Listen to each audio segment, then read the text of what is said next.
Fuck these nihilist cunts.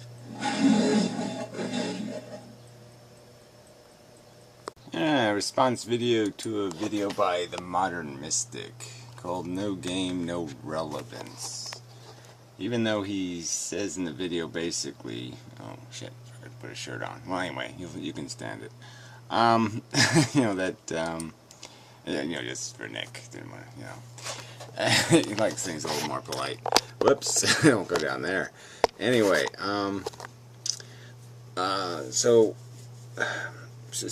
he's using this metaphor of the game idea as if you have to have a game for there to be something that matters, like scoring goals or some other thing. And the game is always going to be just a contrivance anyway. All of our games are just contrivances, and they're usually contrivances, or exclusively contrivances, to satisfy this mechanism of sentience that needs to be fed, it needs feeding.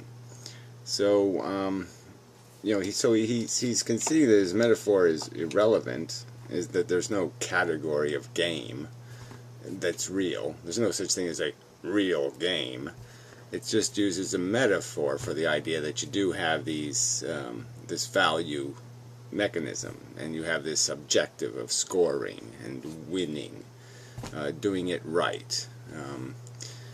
Victory, it usually has a definition like that. Your players don't die, you score more points, you win, kind of thing. So in this sense, if you just break the word game down to what is a game, some sort of umpired exchange of skill,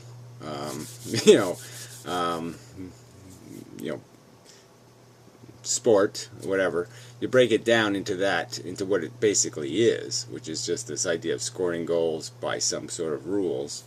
That you can use, that metaphor, scoring by rules, can be used to describe almost anything. Successful art, or architecture, or engineering, or anything that you do proficiently and well and efficiently and sufficiently and all of those kind of words. So anyway, and so by a simpler definition, breaking the word game down into what it is, you could find a place maybe you can put what we're doing. You could describe the value game, or the efficiency game, or the productivity game, the importance game, the significance game. These, you could find words, they're just words, more categories, to say why is this thing distinct, or why is this thing in some separate category. And I think, I think it's just very unfair to argue from there's no value because matter broken down into its pieces has no relevance to it. The basic mechanics it doesn't provide the properties relevant. That's like saying if there's no properties in the universe that create diamonds or transparent hard matter, that the concept is not,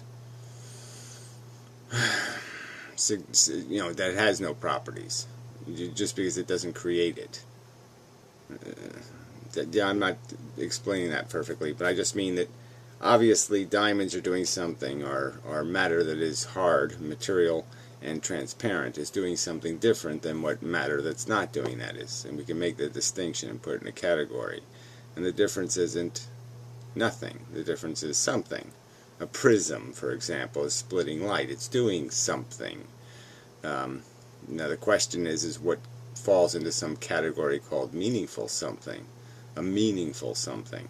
I would argue he's saying that the game of life, the DNA game, the evolution game, might be something you could call a game. It might be the closest thing we have to a game.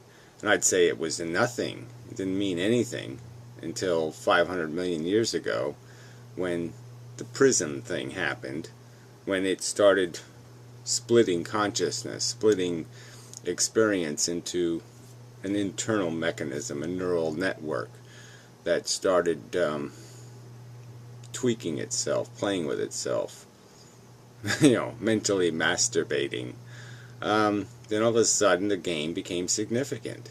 It's in a new category. It's doing something different. It's prisming now. It's transparenting. It's doing something the other matter isn't doing. And the question is, as an intelligence, what do you say? Do you say, is it a significant difference or an insignificant difference? And I'm going to argue in defense of the fact that it's a frickin' significant difference, and I'm going to use the testimony of my personal experience having one. That if I was to explain it to something else, I would explain, don't mess with this, don't play with this, this is a kind of fire. It's a kind of fire, a kind of weird thing that takes place. And you've got to be really careful with playing with this thing, because it does something quite bizarre and quite strange and quite hard to explain.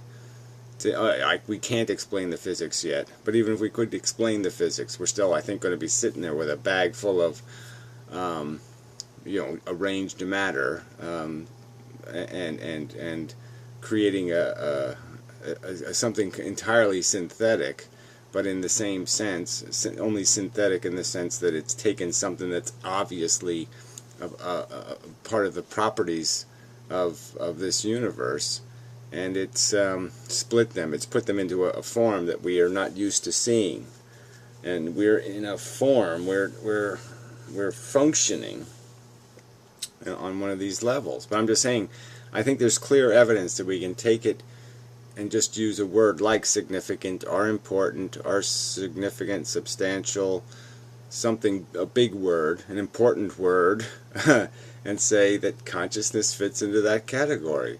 This is an important phenomenon. It's not a river flowing. It's not swirly whirlies. It's not tornadoes. It's not a hurricane. It's not some nebula. It's not just a bunch of stuff doing stuff.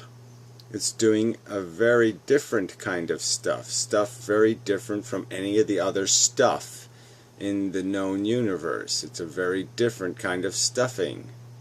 And it's I think it's I don't want to call it a cheat of the argument, but it's sort of a cheat for you to tell me I have to place it in some sort of material bottle with material describing words explaining how the matter itself is significant. No, the matter's not significant. The matter itself isn't significant. The forces that made it aren't significant. None of the other crap, nothing that it's built out of is significant. It's only significant in how it has been arranged and the properties it now acquires through that arrangement. And that puts it into this category of different than all the other matter. And if there was some other synthetic thing, some computer, some other silicone life form, some other arrangement of complexity that could sit there and express to me, I'm complex, I'm having a complex phenomenal thing is happening to me, I'm sensing, I'm feeling, I have state changes, dramatically different things, I would, are happening to me. They're being created inside of me when I'm functioning. I wouldn't deny it. I wouldn't sit there and pretend that its testimony is meaningless. That because I know it's just physical matter, there's no magic dust in there, no unicorn feces, that all of a sudden I can just discount it and say it doesn't exist. It doesn't mean anything. Why is it necessary? Again, why do I have to tie significance and meaning and value, productivity, efficiency, consequence, importance? Why do I have to connect all of these concepts to the material? Why can't I connect it to the process? I don't know what the fuck that was. Anyway, process is important. Process produces what we can call function. And again, it all happens because of this physics that this stuff is in motion. And it's the motion, it's the movement, it's it's an expression of that phenomenon of time, that this thing is able to be experienced. It wouldn't exist in any frozen moment. It only can exist in in how we progress through time, and that might be part of physics. There might be a nuance to physics that might explain this, the compression feeling, the sense of this idea of the sensation or the pain or the tension or the irritation. This might be a fundamental property in nature, and it's only realized, it's only magnified through this extensive feedback mechanism that takes place inside of our neurology. This energy built on top of energy, built on top of energy kind of idea, feeding itself, feeding itself, feeding itself. It's creating something, and the something is value. And it just mystifies me. I guess I don't discount your wishing to. I like the idea of taking clinical observation to its extreme, but I don't know if it's fair.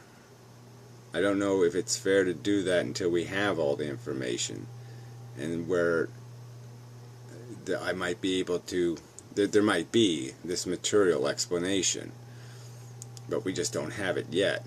But I certainly can't provide you it. I can't put it in a jar and explain this is why it matters.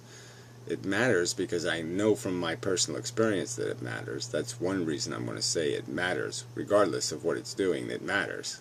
I'm experiencing it. I'm giving honest testimony to the universe. Don't fuck with this shit. It can go all kinds of bad.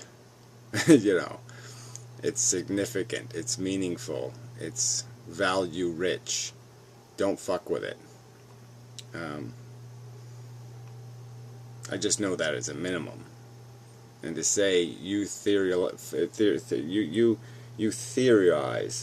that it doesn't mean anything, that because it's illusionary, because it's a theater, it's a synthetic projection inside my brain, that somehow it's a non-existent thing, that it doesn't exist even, is almost what you're arguing. And I'm saying we know it does exist. It's happening.